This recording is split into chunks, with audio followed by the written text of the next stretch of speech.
అందరికీ, వాక్యం కోసం ఎదురు చూస్తున్న మీ అందరికీ క్రీస్తునామమున శుభములు. చిన్న ప్రార్థన చేసుకుందామండి. ప్రార్థన. ప్రేమగల తండ్రి, కృపగల దేవ తండ్రి, మరలా ఏడాదంతా మమ్మల్ని కాపాడి మరొక నూతన సంవత్సరంలోనికి మమ్మల్ని నడిపించినందుకు మీకు స్తుతులు, స్తోత్రములు దేవ. మీ ప్రజలతో ముఖాముఖిగా మీరు మాట్లాడండి. వారికి అర్థమయ్యే రీతిలో తండ్రి కొన్ని సంగతులు బోధించడానికి తండ్రి నన్ను వాడుకోండి. అనేక సంగతులు తండ్రి, ఈ రోజుకి కదపబడిన అనేక సంగతులు మీ గ్రంథంలో నిగూఢమై ఉన్నాయి దేవ. అవి మాకు అర్థమయ్యే రీతిలోనే మీరు లిఖించారు. కానీ తండ్రి, ఆ గ్రంథం జోలికి పోవాలన్నా, వాటి పదాల కూర్పు అర్థం చేసుకోవాలన్నా ఏదో తెలియని భయము. మేము భయపడతామని తండ్రి ఆ గ్రంథాన్ని మీరు రాయలేదు. కానీ సంఘముగా ఎలా సిద్ధపడాలో తండ్రి, సమాజానికి అర్థం కాని అనేక సంగతులు తండ్రి సంఘముగా మేము తెలుసుకోవాలని ముందస్తుగా మాకు రాయించారు. ఇది బయలుపరచబడిన విషయాలు. వీటి విషయంలో మాతో మా అందరితో తండ్రి మాట్లాడి ప్రారంభపు తండ్రి పరిశీలన తరగతిలో మా అందరినీ బలపరుస్తారని కోరుతూ మమ్ములను, మీ బిడ్డలను అందరినీ మీ చేతులకు అప్పగిస్తూ క్రీస్తునామని ప్రార్థన సమర్పిస్తున్నాం తండ్రి. ఆమేన్. త్వరగా కొన్ని విలువైన సంగతులు విందాం. ప్రకటన గ్రంథము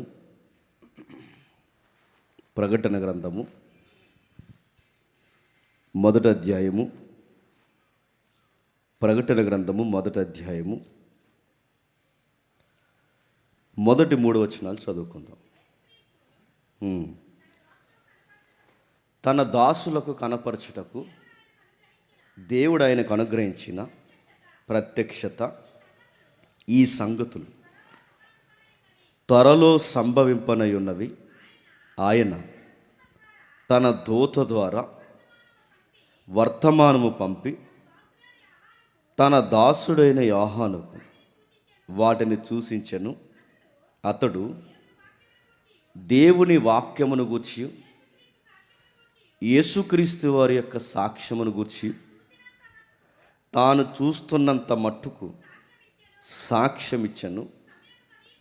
సమయము సమీపించినది గనక ఈ ప్రవచన వాక్యములు చదువువాడును వాటిని విని ఇందులో రాయబడిన సంగతులను గైకొనువారు ధన్యులు. కొంచెం సౌండ్ తగ్గిస్తాను. కొంచెం.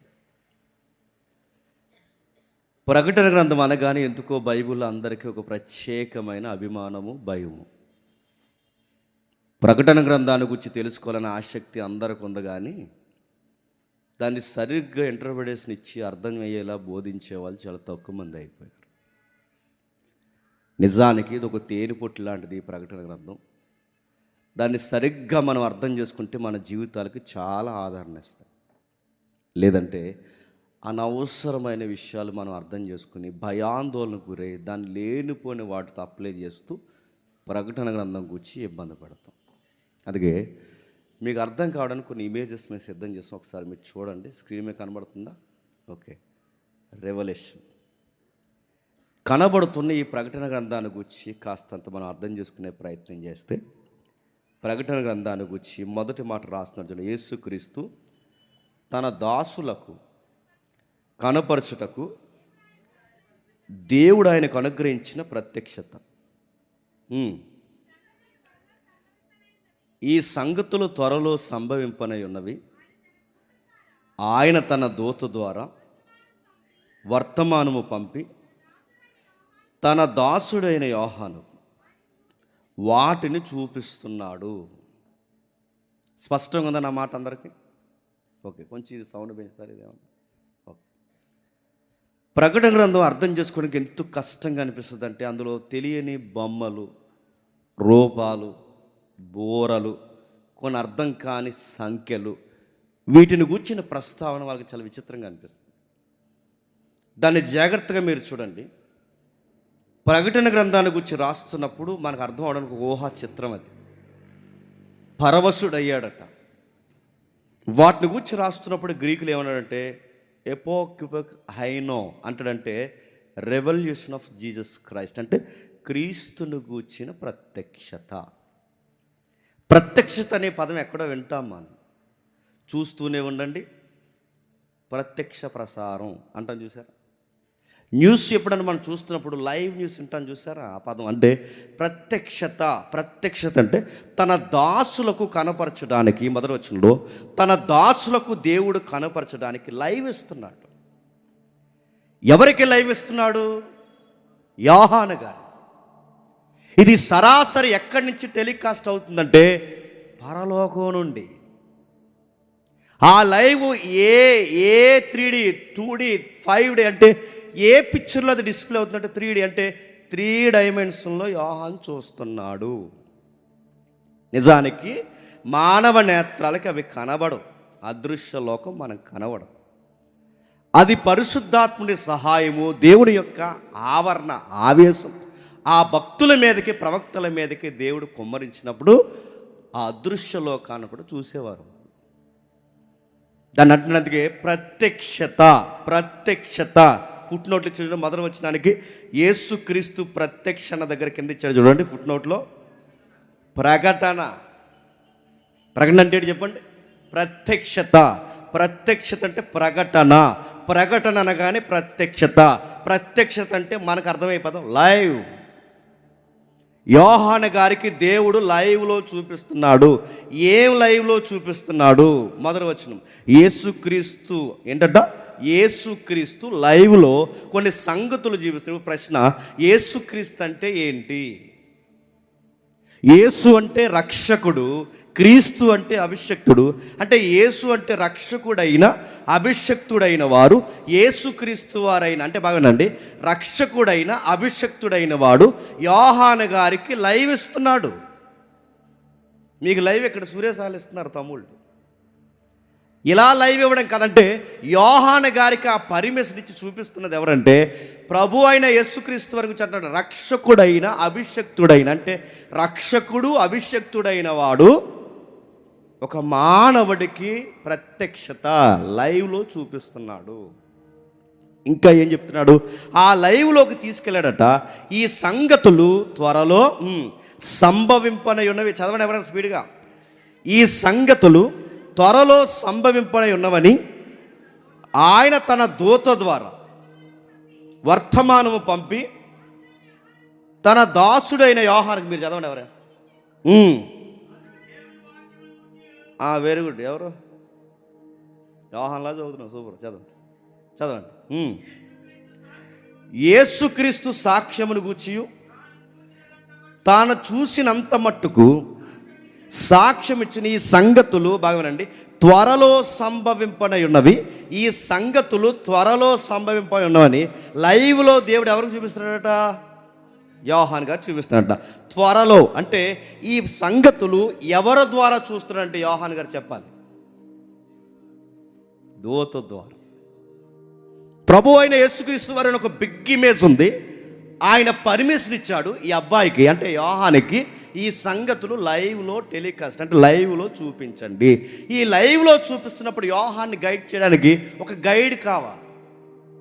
ఇది ఈ సంగతి ఇది, ఈ సంగతులు త్వరలో సంభవింపనై ఉన్నాయి. ఇది ఆఫీసర్ సార్ చెప్పమన్నారు. ఆ సార్ ఎవరంటే ప్రభు అయిన యేసుక్రీస్తు వారు. ఆయన చెప్పిన ఆజ్ఞని నేను పాటించి ఒక గైడ్ని నేను, ఒక సర్వెంట్ నేనని యోహాన్ని గైడ్ చేస్తున్న గైడ్ ఎవరు? ఒక దూత. అంటే ఇక్కడ ముగ్గురు పాత్ర కనబడుతుంది. ఒకటి యోహాను చెప్పండి, 2 ప్రభు అయిన యేసుక్రీస్తు వారు చెప్పండి, 3 దూత. ఈ 3 మొదటి అధ్యాయంలో మనకు తారసపడుతుంది చూడండి. అంటే దూత ద్వారా ప్రభు చూపిస్తున్న అనేక సంగతులు అర్థమయ్యేలాగా యోహాన్ని గైడ్ చేయబడుతున్నాడు అన్నమాట. చాలామంది ప్రకటన అనగానే అలాగేదో తన్మయత్వంలో రాసిన అనుకోకండి. ఆయనకి కనబడుతున్నాయి. స్టెఫనుకి ఇలా చూస్తే రాళ్ళు ఇచ్చి కొడుతున్నప్పుడు స్టెఫనుకి ఎలాగైతే దేవుడు సింహాసనం మీద కూర్చొని దేవుడు సింహాసనం మీద కుడిపార్శ్వాన కుమారుడు కూర్చున్నాడని స్టెఫనుకి ఎలాగైతే లైవ్ కనబడిందో అలాగే కనబడుతుందంటే ఎవరికి? యోహాను. కలొచ్చి కాదు, లేదా ఊహించుకొని కాదు, తన్మయత్వం కాదు. స్టెఫను ఎలా అయితే చూశాడో, పూర్వకాలపు భక్తులు ఎలా అయితే చూశారో, ఆ సీనాయి పర్వతం మీద మోసే అనేక పరసంబంధమైన విషయాలు ఎలాగైతే చూశాడో యోహాను కూడా అలాగే చూస్తున్నాడు. ఒక గంభీరమైన సత్యం ఏదో బయలుపరుస్తున్నట్టు మనకు అనిపిస్తుంది చూడండి ఆ పుస్తకాలు చదువుతున్నప్పుడు. ఆ రోట్లేంటి, ఆ సింహాసనం ఏంటి, ఆ దేవదూతలు ఏంటి, ఆ ప్రత్యక్షత ఏంటి, యోహానికి ఇవన్నీ చూపిస్తున్నప్పుడు ఏడో వచ్చినట్టున్నాడు, ఏం చూస్తున్నాడు? ప్రభు అయిన యేసుక్రీస్తు వారు ఉన్నాడు, దేవదూత ఉన్నాడు. ప్రభు అయిన యేసుక్రీస్తు వారు చూపిస్తున్న విషయాలు దేవదూత చూపిస్తుంది, ఆ చూపిస్తున్న విషయాలు యోహాన్ చూస్తున్నాడు. ఇప్పుడు ప్రశ్న, ఏం చూస్తున్నాడు? ఏం చూస్తున్నాడు? రెండో వచనంలో చెప్తున్నాడు చూడండి. అతడు దేవుని వాక్యమును గూర్చియు యేసుక్రీస్తు వారు గూర్చిన సాక్ష్యమును గూర్చియు తాను చూసినంత బట్టి. ఇప్పుడు చెప్పండి, లైవ్లో ఏం చూస్తున్నాడు చెప్పండి? దేవుని వాక్యాన్ని గూర్చి ఆయన లైవ్లో ఏం చూస్తున్నాడు చెప్పండి? పునరుద్ధానం చెందిన ఒక గంభీరమైన స్వభావం కలిగిన చెప్పండి యేసుక్రీస్తుని ఆయన లైవ్లో ఏం చేస్తున్నాడు? ఒక వాక్యాన్ని గురించి చూస్తున్నాడు. రెండు, ఆ చూస్తున్నవాడు ఇంకేం చూస్తున్నాడంటే క్రీస్తుని గురించి చూస్తున్నాడు. ఈ చూసిన సంగతులు ఏమంటున్నాడు చూడండి, యేసుక్రీస్తుని గురించి తాను చూసినంత మట్టుకు. ఇది ఆయన చూస్తున్న ప్రాముఖ్యమైన అంటే, ఒకటి వాక్యాన్ని చూస్తున్నాడు, రెండు క్రీస్తుని చూస్తున్నాడు. అంటే ఈ క్రీస్తునే సెంటర్ ఆఫ్ అట్రాక్షన్గా దేవుడు చూపిస్తూ దైవం తనను తాను కనపరుచుకుంటూ సంఘాలకి సమాజానికి ఏం జరగబోతుందో యోహానికి చూపిస్తున్నాడు. ఆ జరుగుతున్న సంగతులు ధ్యానిస్తున్నప్పుడు అక్కడ అంటున్నాడు, ఇది ఎవరికయ్యా అంటే తన దాసులకు. ఇది ఎవరి కోసమయ్యా అంటే తన దాసులకు దేవుడు అనుగ్రహించే లైవ్. అంటే యోహానికి ప్రభు అయిన యేసుక్రీస్తు వారు పర్మిషన్ ఇస్తే, ఆ పర్మిషన్ ఇచ్చిన దాన్ని దేవదూత చూపిస్తే, ఆ దేవదూత చూసిన ఏదైతే వార్త ఉందో ఆ ప్రత్యక్షత ప్రసారాన్ని ఇప్పుడు మనం చూస్తున్నాం ఈ సెమినార్లో. ఆయనేమో యోహానుకు చూపించాడు, యోహానేమో ప్రకటన గ్రంథాన్ని రాశాడు. ఈ రాయబడిన సంగతిని ఇప్పుడు లెటర్స్లో ఈరోజు మనం చూడబోతున్నాం. ఇది ఎవరికి బయలుపరచబడింది అయ్యా అంటే తన దాసులకు, తన నమ్మిన వారికి, వాక్యానికి, ప్రభు అయిన యేసుక్రీస్తు వారికి విలువనిస్తున్న వారికి రాయబడిన సంగతులు అంటూ రాస్తున్నా చూడండి. సమయము సమీపించుచున్నది గనక ఈ రాయబడిన, ఇదొక్కటే కాదు బైబిల్ మొత్తానికి రాయబడిన ఈ ప్రవచన వాక్యములు చదువువాడు వాటిని గైకొని ఇందులో రాయబడిన సంగతులను గైకొనివాడు ధన్యుడు. ఆగుదాం, బాగా వినాలి. ఈ సంగతులు గైకొని ఎవడైతే అర్థం చేసుకుంటాడో, ఈ బోధింపబడిన సంగతులు ఎవరి బుర్రకైతే ఎక్కుతాయో, ఎవరైతే జీర్ణించుకుంటారో, వాటిని గైకొని దాని ప్రకారం ఎవరైతే బతుకుతారో వాడు ధన్యజీవి. ఇప్పుడు చెప్పండి, ధన్యతకు సంబంధించిన పరిశీలన స్టార్ట్ చేశామన్నమాట. మాట మీకు అర్థమవుతూనే లేదు.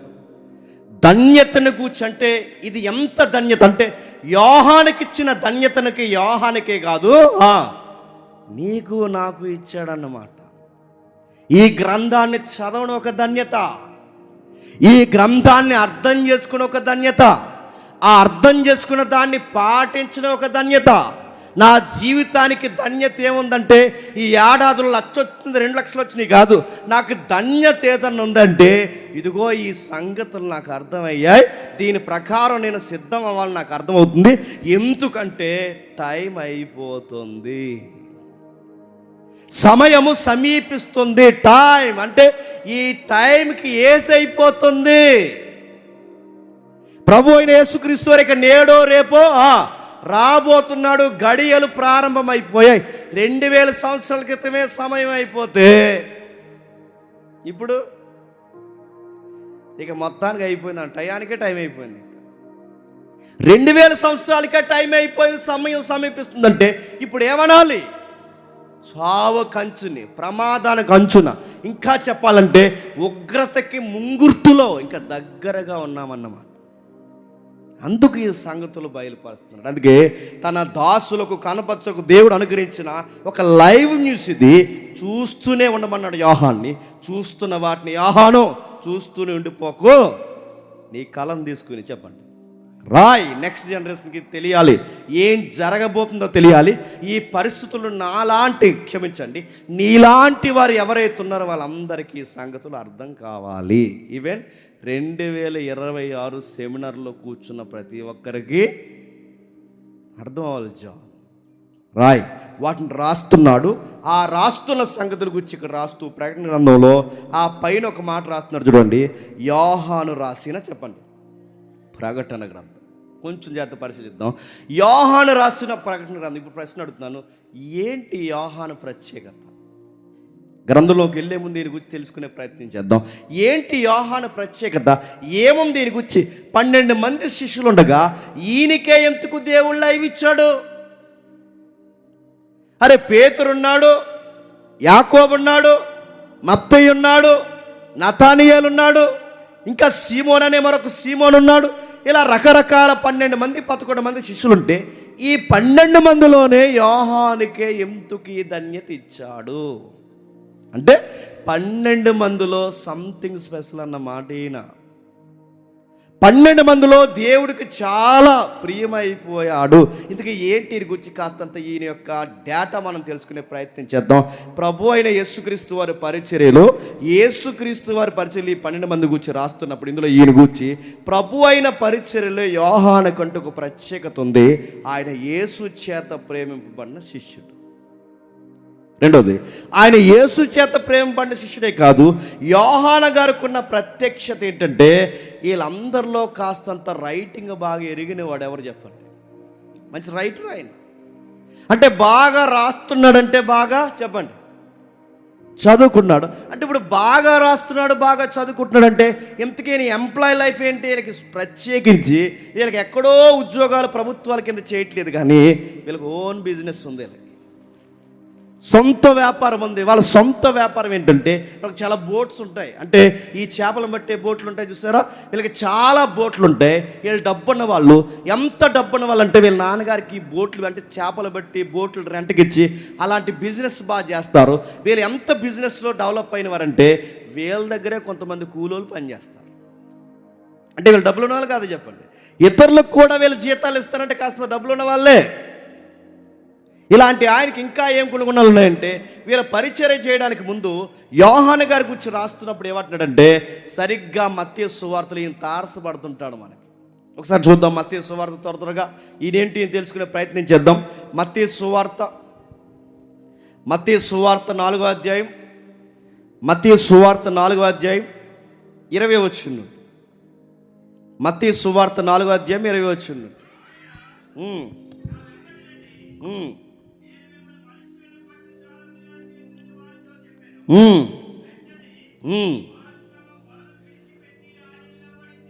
వెంటనే వారు తమ వలలు విడిచిపెట్టి వారిని వెంబడించిరి.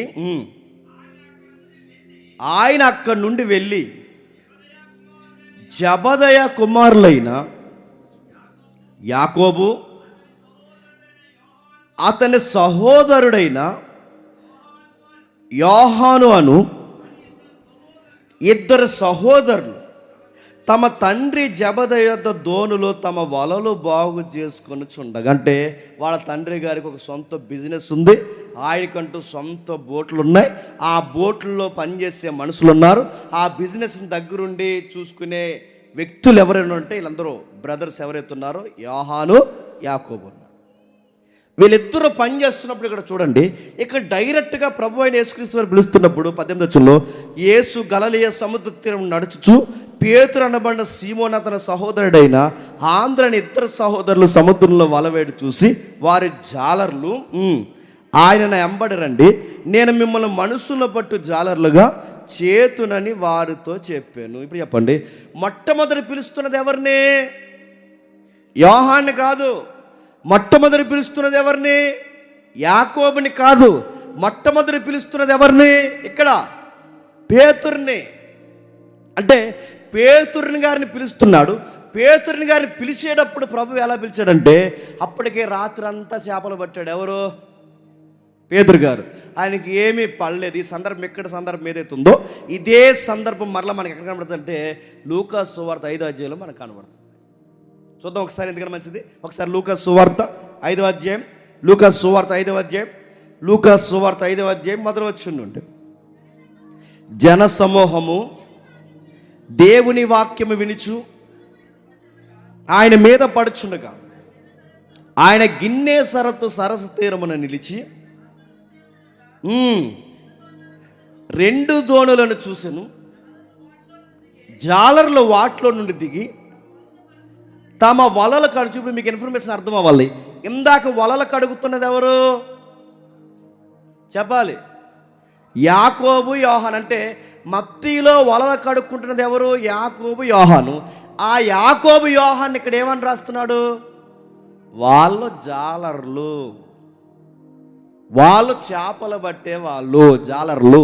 ఈ జాలర్లు అయిన వారితో కలిపి పార్ట్నర్ బిజినెస్ చేస్తున్నది ఎవరంటే పేతురు గారు. అందుకే వీళ్ళంతా ఉమ్మడి బిజినెస్ కనుక ఎక్కడో గలిలయ సరస్సు, అంటే ఈ గలిలయ సముద్రం ఏదైతే ఉందో దీన్నే గిన్నె సరత్ అంటారు, గలిలయ సముద్రం అంటారు. ఈ గిన్నె సరత్ అనే దానికి సౌండ్ ఏంటంటే వేన. అంటే ఎప్పుడన్నా పైనుంచి మనం చూస్తే మ్యాప్లో ఎలా ఉంటుందంటే అది వేనలా ఉంటుంది. వేన ఉన్నది చూస్తారా? వేన కొడతారు చూస్తారా? అందుకే దాని పేరు ఎబ్రీ శబ్దంలో లేదా మూల పదాల్లో వేన అంటే వేనాకారంలో ఉండే సముద్రం. అందుకే దాని పేరు గిన్నె సరత్. అంటే గిన్నెని కాదు, వేనని. వేనాకారంలో ఉన్న సముద్రం అని. ఆ సముద్రం మీద వీళ్ళు పనిచేస్తున్నారు. ఈ పనిచేస్తున్న ప్రభువైన యేసుక్రీస్తు వారు పేతురుని పిలవాలనుకుంటే ఈ పేతుని పిలుస్తున్నప్పుడు పేతురు గారు సీన్ జరుగుతుంది చూడండి. జాలర్లు వాటిలో నుండి దిగి తమ వలలు కడుగుచుండ్రి. ఆయన దోణెలలో సీమోనుదైన ఒక దోణి. అంటే ఈయనకి ఒక సొంత బోటు ఉంది, వాళ్ళకి సొంత బోట్లు ఉన్నాయి. వీళ్ళందరూ బోట్లు కలిపి పనిచేస్తున్నారు. అందుకే చూడండి, 4-5 బోట్లు వాళ్ళు కలిస్తే కానీ చేపలు పట్టగలరా? అంటే యోహాను అలా వెళ్తాడు, యాకోబు ఇలా వెళ్తాడు, పేతురు ఇలా వెళ్తాడు. ఆ వల ఆ మాత్రం ఆవరణలు అలా వేస్తే కానీ అంత పెద్ద సముద్రంలో చేపలు దొరుకుతాయా? అందుకే వీళ్ళకి కలిసి బిజినెస్ చేస్తారు. ఒక మాట చెప్పాలంటే వీళ్ళకి కలిసి చేపలు పడతారు. అయితే వీళ్ళకి ఓన్ బిజినెస్ ఉంది. ఎవరికి? యోహాను యాకోబుకి. వాళ్ళతో కలిసి పనిచేసే మరొక పార్ట్నర్ ఎవరు? పేతురు గారు. వీళ్ళ దగ్గర కూలీలు కూడా పనిచేస్తారు. అక్కడ జరుగుతుంది. కిందకి రాసిన చూడండి. ఆయన దోణిలో సీమోనుదైన ఒక దోణి ఎక్కి దరి నుండి కొంచెం త్రోయమని అతను అడిగాను. కూర్చుని దోణిలో నుండి జనసమూహమంతటికి బోధించును. ఆయన బోధించిన చాలించిన తర్వాత నువ్వు దోణిను లోతునకు నడిపించి చేపల పట్టుటకు మీ వలలు వేయడని వారితో సీమోనుతో చెప్పాడు. ఇప్పుడు అడుగుతాను, ఎవరో ముక్కు ముఖం తెలియని వాడు ఇప్పుడు సడన్గా వచ్చి నా దోణెక్కి కొంచెంసేపు పక్కనుండి ఇక్కడి నుంచి నేను టీచింగ్ అంటే నేను బోధించాలి, కొంతసేపు నీ బోట్ రెంట్కి ఏవైనా అడిగితే నేను వెంటనే ఇస్తానా? నా మాట మీకు అర్థమవుతుంది లేదో? కొంతసేపు కూర్చుని వెళ్ళిపోయిన మీ కూర్చుని ఇంకొకరికి ఇమ్మంటే ఇస్తారా? నా మాటలు మీకు అర్థమవుతుంది. అంటే ఎవరో ముక్కు ముఖం తెలియని వాడు వచ్చి, ఆ ముక్కు ముఖం తెలియని వారు ఎవరో వచ్చి ఇప్పుడు బోట్ అడిగితే ఇచ్చేస్తున్నాడంటే ఇప్పుడు తెలుసు అంటారా తెలియదంటారా? తెలుసు పేతురుకి. అది ఇంకా మరి తెలిస్తే ఎందుకు ఇంకా గమనించలేదు? ప్రభువుని విన్నాడు, ప్రభువుని గురించి చెప్పిన సంగతులు ఆయన వింటున్నాడంటే పేతురు గారికి అంత దగ్గరగా క్రీస్తుని గురించి చెప్పేది ఎవరున్నారు? వీళ్ళ బ్రదర్ ఉన్నారు. ఎవరు? ఆంద్రయ్య. బ్రదర్ నీకు విషయం చెప్పాలి.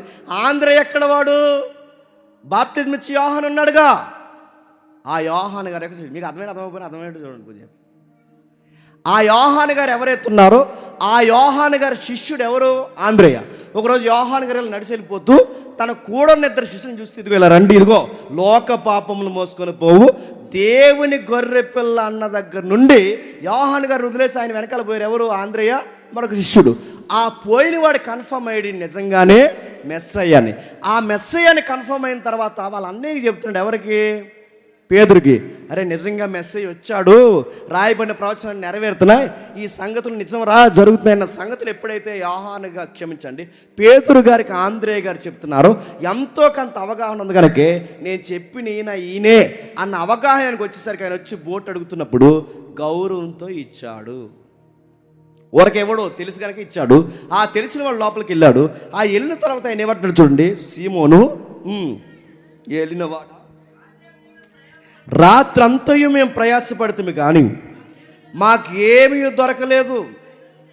4వ వచనంలో ఆయన బోధించిన చాలించిన తర్వాత నువ్వు దోణిని లోతునికి నడిపించి చేపల పట్టుటకు నీ వలలు వేయడని సీమోనుతో చెప్పగా, సీమోను ఏలినవాడా, రాత్రంతా మేము ప్రయాసపడతాము కానీ మాకేమీ దొరకలేదు, అయినను నీ మాట చొప్పున వలలు వేస్తాం.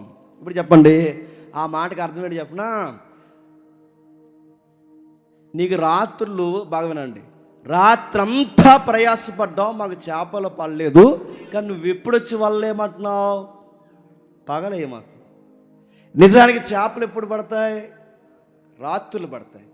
ఎక్కడో అట్టడుగు నుండి పోయిన చేప జీవరాశి అంతా ఉపరితలం మీదకి ఎప్పుడు వస్తుందో నైట్. అందుకే నైట్ టైమే చేపలు ఎక్కువ పడతారు, లేదా తెల్లవారుజామున పడతారు. ఎందుకు? ఆ టైంలో అవి పైన తిరుగుతాయి. ప్రభుత్వ ఈ మనిషి అంటున్నాడు, మేము రాత్రంతా ప్రయాసపడ్డామని. దాని అర్థం ఏంటి? పగలు చేపలు పడవ ప్రభు అని చెప్తున్నాడు. ఇది ఎలా ఉందంటే బాగా వినండి, ఎక్కడో తన ఎక్స్పీరియన్స్ని పేతురు గారు బయటెడుతున్నట్లేదు, ఎక్కడో తన అనుభవాన్ని ప్రభు ముందు పరిచయం చేస్తున్నట్టు అనిపించట్లేదు. వచ్చాడు, మాట్లాడుతున్నాడు.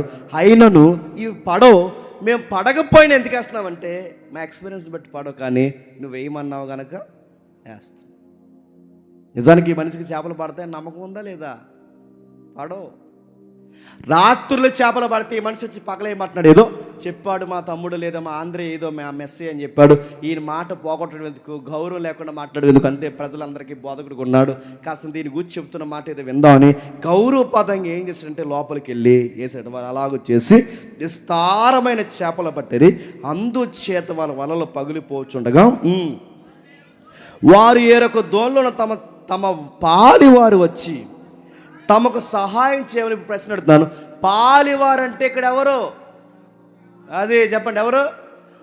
యోహాను, యాకోబు. ఇప్పుడు పేతురికి పాలివారంటే సహోద్యోగులు. రెండో మాట దగ్గరోళ్ళని కూడా ఉన్న అర్థం అక్కడ. ఒక మాట చెప్పాలంటే పేతురు గారికి ఏదో బీరకాయ పీసు చుట్టాలు ఉన్నారంటే ఎవరు? ఈ యాకోబు, యోహాను, పేతురు. వీళ్ళకేదో చుట్టరకం ఉందట. వీళ్ళకి చుట్టరకమే కాదు, మరో మాట ఏంటంటే వీళ్ళు కలిసి పనిచేస్తారనికే వాళ్ళు పాలివారు. ఇప్పుడు చెప్పండి, ప్రభు అయిన యేసుక్రీస్తు వారు ప్రభు అయిన యేసుక్రీస్తు వారు పేతుర్ని పిలవడానికి వెళ్ళినప్పుడు అక్కడ ఒక సీన్ జరుగుతుంది. ఆయన బోర్డు తీసుకున్నాడు, ప్రభు మాట్లాడుతున్నాడు. ఆ ప్రభు మాట్లాడిన తర్వాత మెసేజ్ అంతా అయిపోయింది. అప్పటికే రాత్రి అంతా నిద్రలేని మొహం ఎలా ఉంటుందండి?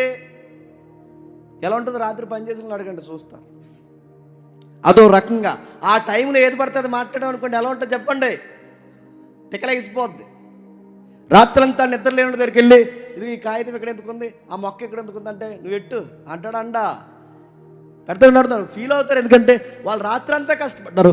ఇప్పుడు రాత్రంతా కష్టపడిన పేతు దగ్గరికి వచ్చి బోట్ లోపలికి వెళ్ళి వాళ్ళ ఎక్కడయ్యి అంటే ఎంత ఓపుకుంటారు. అసలు ఈ మనిషి కోపం ఎక్కువ. ఎవరికి? మాట్లాడితే ఎవరితో అన్నా మాట్లాడే ముందు రెండు తగిలించి మాట్లాడతాడు. ఆయనకు నచ్చకపోతే కొడతాడు. అసలు వెనక ముందు ఆలోచించడు. ఎదురుగుండదు పోలీసుడైనా కొడతాడు. అలాంటి వాడు ఎంత ఓపికగా మాట్లాడుతున్నాడంటే ఎక్కడో కాస్త వాళ్ళ తమ్ముడు లేదా ఆంధ్రే గారు చెప్పిన మాటల మీద అవగాహన ఉంది. ఈయన మెస్సయ్య ఆ మాటలు పెట్టి వేశాడు. వారి వలలు పగిలిపోయట, విస్తారమైన చేపలు రాసి పడిపోయిందట. ఎవరో ఒక పాస్టర్ గారు చాలా కాలం క్రితం చనిపోయారు. ఆయన అన్న మంచి మాట ఏంటంటే, అదే సీన్లో మనం ఉంటేనట విస్తారమైన ఇంత విస్తారమైన చేపలు రాసి పడితే అదే సీన్లో మనం ఉంటేనట గంగం డ్యాన్స్ చేసేవాళ్ళం అంట. అర్థమవుతుందండి, రెండు చేతులు పెట్టేస్తారు కదా. అంటే అదే జీవరాశి, అది బాగా అదే విస్తారమైన జీవరాశి చేపలు కొట్టి మనకు పడితే మనం ఏం చేస్తాం? సెటిల్ అయిపోతాం. అప్పులు పోతాయి, తెప్పలు పోతాయి. రేపు నుంచి జాలరగా సముద్రంలోకి వెళ్ళాల్సిన పని లేదు. ఇంత విస్తారమైన చేపలు రాసి పడినప్పుడు పేతురు గారు, ప్రవ్వా నువ్వు గొప్పవాడివి, ఇంత విస్తారమైన చేపలు రాసి పడేసావు, తిండికి పూట కూడికి కనీసం అప్పులు తీర్చలేక ఇంత మదన పడుతున్న మాకు ఒక్క చేప పడని మాకు ఇంత విస్తారమైన చేపలు రాసి ఇచ్చావే, నీకు మహిమ కలుగును గాక అంటే బాగుంది అనుకుండా ఆయన ఏమన్నా తెలుసా? నేను పాపిని మాట్లాడుతాను చూడండి. అనగా వారి పట్టిన చేపలను అతడు పైకి చూడండి 8వ వచనంలో, సీమోను పేతురు చూసి యేసు మోకాళ్ళ ఎదురు సాగిలపడి, ప్రభువా నన్ను విడిచిపోమ్ము, నేను పాపాత్ముణ్ణి. ఇప్పుడు చెప్పండి, శిష్యులు ఎలా పడతారో యేసుక్రీస్తు వారి దగ్గరికి రాలేదు. ఎలా వచ్చారు చెప్పండి? తప్పులు ఒప్పుకొని, పాపాన్ని ఒప్పుకొని, వాళ్ళు అంటున్న మాట పశ్చాత్తాపడుతూ, మేము పాపాత్ములు, అద్భుతాలు జరిగితే సంకలు కొట్టుకోవట్లేదు. వాళ్ళు ఏం చేస్తున్నారు చెప్పండి? పాపులు అని ఒప్పుకుంటున్నారు. ఇప్పుడు అద్భుతాలు జరిగితే ఏం చేస్తున్నారు? దయలరా మైక్ ఇవ్వండి. ఇలా పైకి చెప్పు, నీకేం జరిగింది చెప్పంటే, ఇంట్లో ఎలకలు ఎక్కువైపోయినాయండి, ప్రార్థన చేస్తాం. చెప్పండి, దేవుడు 3 పిల్లిని పంపించాడండి. నడుతున్నాను. వాళ్ళ అద్భుతం జరిగితే పశ్చాత్తాపడ్డారు. వాళ్ళ అద్భుతం జరిగితే పాపాత్మలు ఒప్పుకున్నారు. ఇప్పుడు అద్భుతాలనే పేరు మీద పబ్లిసిటీ చేస్తున్నారు. అద్భుతాలు జరిగిన చరిత్రలో పాత నిబంధన నుంచి కొత్త నిబంధన వరకు అద్భుతం ఎక్కడ జరిగినా దేవునికి ప్రాధేయపడి మేము ఏ పాటి వారి మన చేతులు ఎత్తి దేవుడికి దండం పెట్టేశారు. కానీ ఈరోజు పబ్లిసిటీలు చేయించుకుంటున్నారు. పేతురు గారు ఎప్పుడైతే ఆయన పశ్చాత్తాపడిన తర్వాత ఎలానగా వారి పట్టిన చేపల రాశికి అతడు అగుపరిచిన వారందరికీ విస్మయముందిరి. అలాగ సీమునితో కూడా పాలువారైన జబదయ కుమారులకు యోహానును యాకోబును విస్మయముందిరి. అందుకు యేసు, భయపడకండి, ఎప్పటి నుండి మీరు చేపలు పట్టారు, ఎప్పటి నుండి నేను మిమ్మల్ని మనుషులను పెట్టే జాలరుగా తయారు చేస్తాను, నా వెంబడి రండి అన్నప్పుడు వచ్చాడేవో చెప్పండి. పేతురుని పిలుస్తున్నప్పుడు పేతురుకు జరిగిన అద్భుతాలు చూసి విస్మయం ఉంది. పేతురుతో పాటు వెనకాల వచ్చిన వ్యక్తి ఎవరు? మన స్టడీలో వ్యక్తి చెప్పండి, యోహాను గారు. ఈయనెవరు? జాలరి. ఈయనెవరు? వ్యాపారస్తుడు. ఈయనెవరు? 2 అన్నదమ్ముల యొక్క కుటుంబంలో ఉన్నవాడు. ఇతను ఎవరు? తండ్రి బిజినెస్ని దగ్గరుండి చూసుకునేవాడు. ఇతను ఎవడు? అద్భుతం చూసి పేతురుతో పాటు ఈయన గొప్పవాడని చెప్పి చేపలు కాదు పట్టాల్సింది, మనుషులు పట్టాలని కూడా వచ్చిన గొప్ప వ్యక్తి చెప్పండి, యోహాను గారు. అలా వచ్చాడు యోహాను గారు. ఆ వచ్చిన యోహాను ప్రభు చేత పట్టబడిన తర్వాత దేవుని పరిచర్లో ఆదరింపబడుతున్నప్పుడు సుమారు ఆయన 3 పత్రికలు రాశాడు. ఎన్ని? 3 పత్రికలు. ఆ 3 పత్రికలతో పాటు ఒక సువార్త రాశాడు. ఆ సువార్తతో పాటు చెప్పండి ఒక ప్రకటన గ్రంథం రాశాడు. ఈయన గురించి అర్థం కాకుండా ముందుకెళ్ళడం నాకు ఇష్టం లేక ఇంత వివరిస్తున్నాను.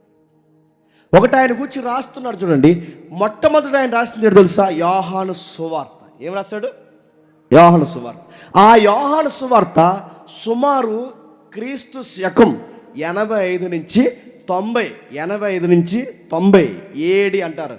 ఏడి అంటే అనోఢోనమీ, అంటే దాని అర్థం ఏంటంటే క్రీస్తు అంటే ప్రభు అయిన యేసుక్రీస్తు వారు మనతో ఉన్న సంవత్సరం అని అర్థం. అంటే 85 నుంచి 90 ప్రభు అయిన యేసుక్రీస్తు వారిని గురించిన సువార్త, మొట్టమొదటి సువార్త ఆయన జీవితంలో రాసుకున్న సువార్త యోహాను సువార్త. అందులో 21 అధ్యాయాలు. ఆ 21 అధ్యాయాల్లో చివరి అధ్యాయంలో ఒక ప్రత్యేకత ఉంది. ఏమని ఒక్కసారి చూద్దామా? యోహాను సువార్త 21వ అధ్యాయం 20 వచ్చున్నాడు త్వరగా. యోహాను సువార్త 21వ అధ్యాయం 20 వచ్చుండు.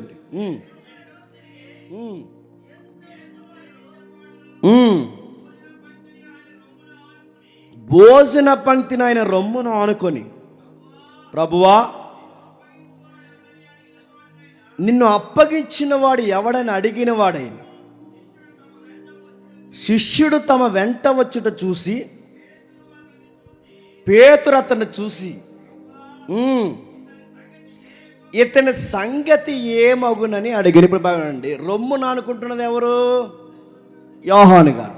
యోహాను గారు రొమ్మును అనుకుంటే అక్కడ మాట్లాడుతున్నది ఎవరు? పేతురు గారు. అంటే వీళ్ళు ఎప్పుడు ఎక్కడున్న గుంపుగానే ఉండారు. అంటే చేపలు పట్టినా గుంపుగానే ఉన్నారు, పరిచర్య చేసినా గుంపుగానే ఉన్నారు. వీళ్ళు ఎక్కడికి వెళ్ళినా టీం వర్క్లోనే పనిచేస్తున్నారు. ఆ పని చేస్తున్నప్పుడు అక్కడ రాస్తున్నాడు చూడండి. ఆయన రాస్తూ అంటున్నాడు, యోహాను గారి గురించి అడుగుతాడట. ఆయన రొమ్ముని ఆనుకున్నాడంటే మీకు అర్థం అవ్వాలి, యేసు ప్రభు రొమ్ముని యోహాను ఆనుకుంటున్నాడంటే ఎంత క్లోజ్ అయితే ఆనుకుంటాడండి. నా మాటలు అర్థమవుతుంది లేదు. ప్రభు ఇలా కూర్చున్నాడంటే వాళ్ళతో డిస్కషన్ చేస్తున్నాడు. ఆయన పునరుద్ధానం చెంది డిస్కషన్ చేస్తున్నప్పుడు, లేదా క్షమించండి, ఆయన శిష్యుల మధ్య కూర్చుని డిస్కషన్ చేస్తున్నప్పుడు ఆయన రొమ్మును ఆనుకొని పెట్టినాడంటే ఎంత క్లోజ్ సర్కిల్ ఉన్నవాడండి. ఎవరు పడితే వాళ్ళు రొమ్మును ఆనుకుంటూ ఊరుకుంటామా? ఇప్పుడు మీరు అందరూ వచ్చి నా మీద ఆనుకుంటాను అనుకుంటే ఏమంటాను? గెంటేస్తాను, ఏం చేస్తాను? మీరు అందరూ వచ్చి నా మీద అనుకుంటూ ఊరుకుంటాను నడుతున్నారు. నాకు ఎవరైనా దగ్గరకు ఉండాలన్నా, నా భుజాల మీద ఆనుకోవాలన్నా వాళ్ళు నాకు చాలా క్లోజ్ అవ్వాలి. ఒక మనిషి, ఒక స్నేహితుడు కానీ, ఒక జీవిత భాగస్వామి కానీ మనకు ఎంతో క్లోజ్ అయితే కానీ వాడి భుజాల మీద చేయలేం, వాడి భుజాల మీద మనం ఆనుకోలేం. వాడు ఎంతో మనకు క్లోజ్ అయితే కానీ వాడితో సరదాగా మనం చెయ్యి కలపలేము. ఏకంగా ప్రభు అయిన యేసుక్రీస్తు వారి భుజాల మీద చేతులేసి ఆయన రొమ్మును ఆనుకుంటున్నాడంటే ఈయనకి ఎంత క్లోజ్ సర్కిల్ ఉంటుంది. పైగా యోహాను గారిని ఏమంటారంటే చరిత్ర ప్రకారం యోహాను గారిని చూస్తే యేసుక్రీస్తు వారిని చూసినట్టు ఉంటుందట, యేసుక్రీస్తు వారిని చూస్తే దగ్గరగా ఉంటారట. చూడడానికి వాళ్ళు చూస్తుంటే ఒకేలా చూస్తున్నట్టు అనిపిస్తారంటే వాళ్ళు చూడడానికి ఒకేలా కనిపిస్తారు. యోహాను గారు యేసుక్రీస్తు వారి దగ్గరలో ఉంటారు. పైగా 12 మంది శిష్యుల్లో ఈయన చాలా ప్రత్యేకమైన వాడు. ఆయన రాస్తున్నాడు. ఆ రోజుల్లో శిష్యుల్లో పాకుకుపోయిన వార్త ఏంటంటే పేతురు అడిగాడు. పేతురు గారికి ప్రభు చెప్పాడు ఏమనంటే, పేతురు నీకు త్వరలో వయసు అయిపోతుంది, నీకు వయసు అయిపోయే టైంకి నువ్వేమవుతావంటే నీకు ఇష్టం కాని చోటికి మనుషులు నిన్ను ఈడ్చుకుపోతారు. కాస్త సమయం ఉండగానే నా గొర్రెల్ని మేపు, నువ్వు త్వరలో చనిపోతావు. నీకు వయసు అయిపోయిన తర్వాత ఏమవుద్దంటే నీ వయసు అయిపోయిన తర్వాత నీకు ఇష్టం కాని మనుషులు వేరొక చోటుకి తీసుకెళ్ళిపోయి నీకు ఇష్టం కాని బట్టలు వేస్తారు, నీకు ఇష్టం కాని స్థలంలో కూర్చోబెడతారు. ఇప్పుడంటే కాళ్ళు చేతులు ఆడుతున్నా కనుక నీ ఇష్టం వచ్చినట్టు తిరుగుతున్నా, కానీ రేపు వయసు అయిపోయిన తర్వాత నీ జీవితం చివరిలో కనీసం నీకు ఇష్టం లేని ప్రదేశానికి కూడా తీసుకెళ్ళిపోతారు. నీకు ఇష్టం లేని బట్టలు కూడా వేస్తారు. చివరికి ఒకటి సహాయం లేకపోతే నువ్వు బట్టలు కూడా వేసుకోలేవు. ఇలా పేతురు కోసం ఎప్పుడైతే చెప్తున్నారో పేతురు గారికి ఉన్న ఆందోళన ఏంటంటే, నా కోసం బాగానే చెప్పావు ప్రభువా, చెప్పండి మరి ఆ కుర్రోడు సంగతి ఏంటి అని అడిగాడు. ఆ కుర్రోడు ఎవడక్కడా? పేతురు గారు కూడా వెళ్తే అంత స్కూల్ పిల్లోడు ఎవరిది? నా కోసం చెప్పు మరి ఆడు అన్నాడట. ఎవరు? నేను ఎలా చనిపోతానని చెప్పా ప్రభువా, మరి అతని సంగతి ఏంటంటే ప్రభు అన్నాడట, నీ సంగతి చూడు, అతని కోసం ఎందుకు. అయినా ఒక విషయం అడుగుతున్నాను పేతురు, నేను వచ్చే వరకు యోహాను ఉంటే నీకేంటి? ఈ మాట అన్నాడా? నేను వచ్చేవరకు ఈ మాట ఉంటే ఏంటని పేతురు అంటే, ఈ మాట మరి పేతురు గారికి ఎవరు చెప్పారు లేకపోతే అందరూ విన్నారు? మొత్తం మీద ఒక స్టోరీ అల్లేశారు. ఆ స్టోరీ ఏంటంటే, రెండో రాకడ వరకు ఎవరు చనిపోరట అని అనేసి నడుతున్నాను. నిజానికి అర్థం అది కాదు, వాళ్ళు అలా అర్థం చేసుకున్నారు. రెండవ రాకడ వరకు యోహాను చనిపోడని వాళ్ళు అనుకున్నారు, కానీ నిజానికి అర్థం అది కాదు. కానీ గమ్మత్తు ఏంటంటే 11 మంది హతసాక్ష్యానికి గురయ్యారు, కానీ ఆ 12వ మాత్రం చివరి వరకు బతికే ఉన్నాడు. కాస్తంత వయసు చివరి వరకు బతికిన వ్యక్తి ఎవరైనా ఉన్నారంటే యోహానే. అంటే యోహానికి ప్రత్యేకతలు ఉన్నాయి. ఆ ప్రత్యేకతలైన యోహాను సువార్త 85 నుంచి 90 వరకు రాశాడు. అందులో మొదటి పత్రిక రాశాడు. మొదటి పత్రిక రాసే టయానికి ఆయన ఒక టెస్ట్ మనీ బయటికి తీసుకొచ్చాడు. ఆయన టెస్ట్ మనీ ఏంటంటే 90 అంటే 7, బాగా వినాలి. మొదటి పత్రిక 90లో రాస్తున్నాడు. ఈ 90 ADలో రాస్తూ ఆయన ప్రత్యేకమైన ఒక టెస్ట్ మనీ బయటపెడతాను, అనుభవాన్ని బయట పెడతాడు. మొదటి యోహాను పత్రిక 5వ అధ్యాయం 20వ వచనం. మొదటి యోహాను పత్రిక 5వ అధ్యాయం 20వ వచనం. మొదటి యోహాను పత్రిక 5వ అధ్యాయం 20వ వచనం.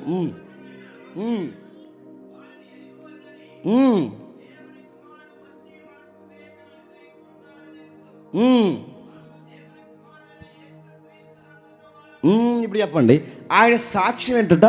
సత్యవంతుడు నిజ దేవుడైన యేసుక్రీస్తునందు మనం ఉన్నాము. ఇది మా సాక్ష్యం. సత్యవంతుడు నిజదేవుడైన యేసుక్రీస్తునందు మేము ఉన్నాము. ఇప్పుడు బాగుండండి, సత్యవంతుడు నిజదేవుడు అనే పదాలు వాడుతున్నాడంటే అప్పటికి యోహాను గారు ఈ పత్రిక రాసే సమయానికి అక్కడ ఎవరు అబద్ధాల దేవుడు ఉన్నాడనేగా. ఎవరు అబద్ధాల దేవుడు? ఎవరు? ఈ పత్రిక ముఖ్యంగా ఎక్కడున్నవారు రాస్తున్నారంటే ఎఫెసీ పరిసర ప్రాంతాల్లో ఉన్నవారు రాస్తున్నారంటే, మొదటి యోహాను పత్రిక మీరు గుడ్డిగా మైండ్లో పెట్టుకోండి. మొదటి యోహాను పత్రిక ఎఫెసీ సంఘంలో ఉన్న వరకు రాస్తున్నాడు. ఎఫెసీ ప్రాంతంలో రాస్తున్నాడు. అక్కడ ఎవరున్నారు? అర్తిమీద ఏముంది? ఎఫెసీ ప్రాంతంలో ఎవరున్నారు? విగ్రహాలు ఉన్నాయి. ఆ విగ్రహాలు వట్టివి, అవి ఆరాధనకు అర్హత లేనివి. ఆ విగ్రహాలు భయంకరమైనవి, ఆ విగ్రహాలు వట్టివి, వాటి జోలికి పోవద్దని చెప్పడానికి 21వ వచనం అర్థం చూడండి. విగ్రహాల జోలికి పోకండి అంటే విగ్రహం వట్టిది అన్నాడంటే నిజమెవరు మరి? ప్రభు అయిన యేసుక్రీస్తు వారు. విగ్రహం అసత్యం అంటున్నాడంటే మరి సత్యం ఎవరు మరి? ప్రభు అయిన యేసు. అంటే ఈయన సత్యదేవుడు అనంటే అది అబద్ధము, ఈ నిజమన్నాడంటే అది అబద్ధము, ఇది నమ్మదగినది అన్నాడంటే అది అవిశ్వాసాన్ని గుర్తంటే విగ్రహాల జోలికి పోకండి. మొదటి యోహాను పత్రిక ఏ ఉద్దేశంతో రాస్తున్నాడంటే గమనించండి. మొదటి యోహాను పత్రిక విగ్రహారాధన చెయ్యొద్దు, విగ్రహాల జోలికి పోవద్దు, వాటికి సంబంధించినవి తినొద్దు, వాటితో మీరు కనీసం కలవద్దని చెప్పడానికి మొదటి యోహాను పత్రిక రాస్తున్నాడు. ఇక రెండో యోహాను పత్రిక ఎందుకు రాస్తున్నాడు అంటే ప్రభు అయిన యేసుక్రీస్తు వారు ఆ రోజుల్లో శరీరధారిగా రాలేదని చెప్పే వంచుకులు బయలుదేరిపోయారట. మన ఈ వారం కాకుండా అంతకు ముందు వారం నేను రాజమండ్రి చర్చిలో వాకింగ్ చెప్పాను. మరి ఎంతమంది విన్నారో, ఎంతమంది ఫాలో అయ్యారో నాకు తెలియదు.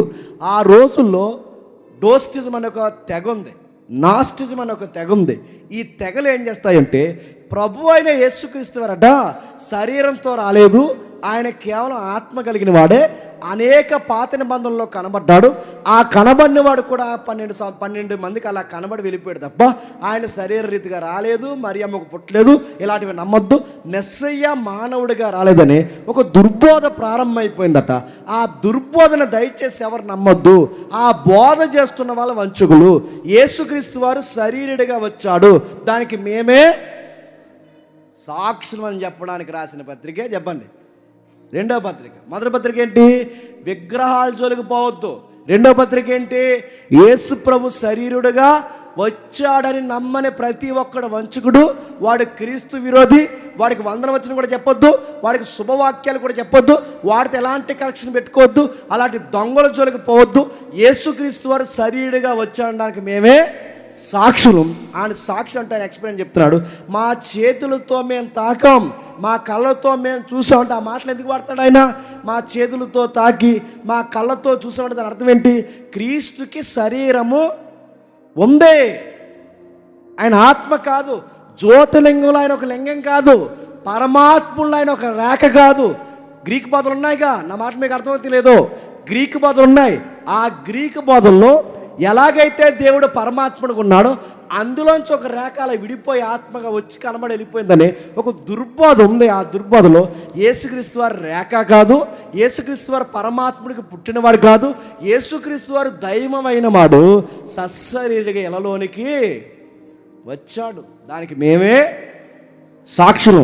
యేసుక్రీస్తు శరీరుడిగా రాలేదని ఎవడ చెప్పినా నమ్మొద్దని హెచ్చరించే పత్రిక చెప్పండి. రెండో పత్రిక. మొదటి పత్రిక ఏంటి? విగ్రహాల జోలికి పోవద్దు. ఇప్పుడు మూడో పత్రిక రాస్తున్నాడు. ఏమని రాస్తున్నాడు చూడండి. మూడో పత్రిక రాస్తూ మొదటి అధ్యాయం మొదటి వచనం త్వరగా. ఇది క్రీస్తు శకం 90, క్రీస్తు శకం 90లో రాస్తున్నాడు. ఏమని? మొదటి అధ్యాయం మొదటి వచనం.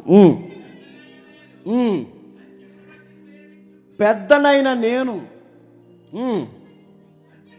కొంచెం యాక్టివ్గా ఉండే వాళ్ళు చదవండి, కొంచెం స్పీడ్గా చక్కగా చదవాలి, బిట్లుగా చదవాలి కాకుండా. పెద్దనైన నేను. హిస్టరీలో పెద్దనైన నేనంటే అప్పటికి పెద్దనైన నేనంటే అప్పటికి ఆయన వయసు ఎంత తెలుసా? 80 నుంచి 90 సంవత్సరాలు. ఈయన 90లో ఈ పత్రిక రాసే సమయానికి అప్పటికి 90 వచ్చినాయి ఆయనకి. అంటే ఈయనకి 90 ఏళ్ళ వయసు దగ్గరకు వచ్చింది. అప్పటికి ఆయన మూడో పత్రిక రాస్తున్నప్పుడు తోటి పెద్దనైన నేను సత్యమును బట్టి ప్రేమించు. అదే ఆ అడ్వర్టైజ్మెంట్ చదువు వద్దంటున్నాను, కరెక్ట్గా చదివా. మీరు చదవండి, మీరెంత చదవరు?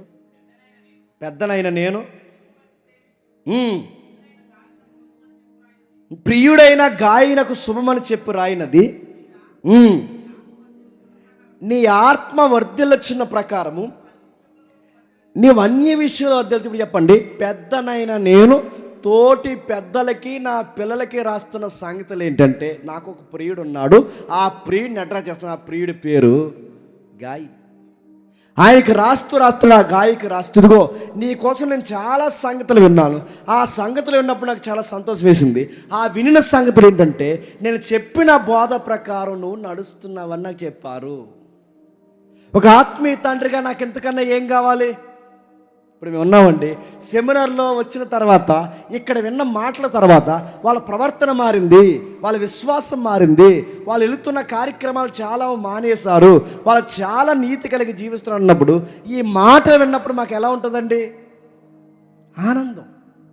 యోహాను గారు కూడా నా దగ్గర నుంచి వెళ్ళిన శిష్యుడు సువార్త చేస్తుంటే ఆయన దగ్గరికి మరి కొంతమంది వస్తే ఆ కొంతమంది గాయ కోసం చెప్పారట, ఇదిగో మీ శిష్యుడు ఉన్నారు సార్ అక్కడ, వీళ్ళు ఎరుసలేం పట్టణంలో ఉన్నారు. అప్పటికి ఎవరు? యోహాను గారు. మీ శిష్యుడు ఉన్నారు సార్, ఎంత భక్తి కలిగిన వాడండి, ఎంత ప్రేమ కలిగిన వాడు, ఎంత ఆదరిస్తాడండి. ఆయన గురించి మేము వింటున్నప్పుడు ఎంత నిజంగా ఆదరించబడ్డాం, ఆయన మమ్మల్ని పిలిచిన చూసిన విధానం చూసినప్పుడు ఎంత మమ్మల్ని ప్రేమిస్తాడన్నప్పుడు నిజంగా మీ శిష్యుడు అంటే మీ శిష్యుడిలాగా ఉన్నాడు, సత్యమును బట్టి నడుస్తున్నాడు అని. కానీ ఈ వార్త ఎవరు చెప్తున్నారట? యోహాను గారు చెప్తే యోహాను గారు అన్నారట లెటర్ రాస్తూ, నీ గురించి ఇతరులు ఇలా సాక్ష్యం చెప్తున్నప్పుడు నాకు చాలా ఆనందం కలుగుతుంది. ఇప్పుడు చెప్పండి.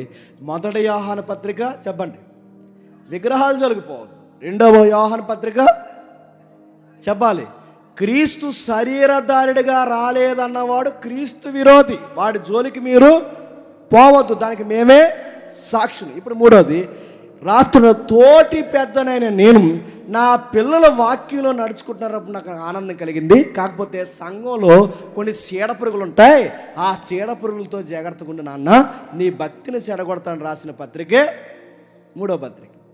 ఇప్పుడు బాగా వినండి, ఈ 3 పత్రికల తర్వాత ఇప్పుడు మనకు వస్తున్న మాట ప్రకటన గ్రంథం.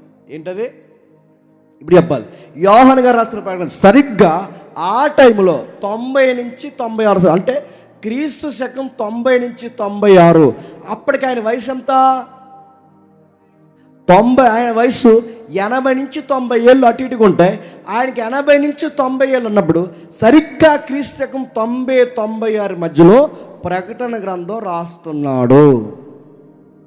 నా మాటలు మీకు అర్థమవుతుంది. మరలా ఒకసారి నేను ముగిస్తాను త్వరగా. మొదటి యోహాను సువార్త చెప్పండి. ప్రభు అయిన యేసుక్రీస్తు వారిని గురించి స్థిరపరుస్తూ ఆయన యొక్క పరిచర్యలో చూసిన అద్భుతాల గురించి రాశాడు. మొదటి యోహాను పత్రిక చెప్పండి, విగ్రహాల జోలికి పోవద్దన్నాడు. రెండో యోహాను పత్రిక చెప్పండి, క్రీస్తు విరోధులతో జాగ్రత్తమన్నాడు. మూడో యోహాను పత్రిక చెప్పండి, నా ప్రియులు, నా సహోదరులు, నా పిల్లలైన వారు జాగ్రత్తగా ఉండండి. దొంగలు ఉన్నారు సంఘంలో, ఆ పెద్దలతో జాగ్రత్త, వాళ్ళ కొరుకు పుండి కన్నా ప్రమాదం అని వాళ్ళని స్థిరపరచిన 3 పత్రిక రాసి ఇప్పుడు 4వ పత్రిక రాస్తున్నాను. ఎందుకు రాస్తున్నాడంటే ఆసియాలో ఉన్న 7 సంఘాలకు రాస్తున్నాడు. ఏంటంట? అయిమే చూపించుందా? ఆసియాలో ఉన్న 7 సంఘాలకి, ఆసియాలో ఏ సంఘాలు ఎత్తున్నావో ఆ సంఘాలకి రాస్తున్నాడు. ఆసియాలో ఉన్న 7 సంఘాలకే కాదు, ఇంకా ఏంటంటే తన సొంత ప్రజలైన యూదులకి, ఇశ్రాయేలుకి రాస్తున్నాడు. ఎక్కడి నుండి రాస్తున్నాడు? బాగునాలి. ఎక్కడి నుండి రాస్తున్నాడు? పద్మాసు ద్వీపం నుంచి రాస్తున్నాడు. మీరు ఆ మ్యాప్ చూడండి, త్వరగా మనం ముగిద్దాం. ఆయన ఎక్కడి నుండి రాస్తున్నాడు? పద్మాసు ద్వీపంలో ఉన్నాడు. ఆ సంఘాలు చూపించు, నాకేం కనబడలేదు, నాకు చూపించు. అది ఆయన చూస్తున్న విషయం చూడండి. ఈ పద్మాసు ద్వీపం సుమారు గ్రీకుల ఆధీనంలో, బాగా వినాలి, కొంచెం జాగ్రత్తగా వెళ్తున్నాం ఇంకా ప్రకటన గ్రంథంలోనికి. గ్రీకుల ఆధీనంలో, ఆ తర్వాత రోమీల ఆధీనంలో సుమారు 1100 ద్వీపాలు ఉండేవట, దీవులు. మీకు అర్థం కావాలంటే మనకి అండమాన్ దీవి ఉంది చూసారా, అలాంటి దీవి.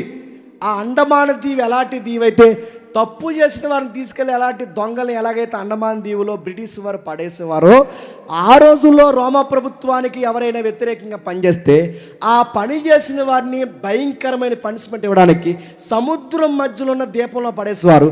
ఆ దీపాల్లో 1100 దీపాల్లో ఒక దీపమే పద్మాసు దీపం.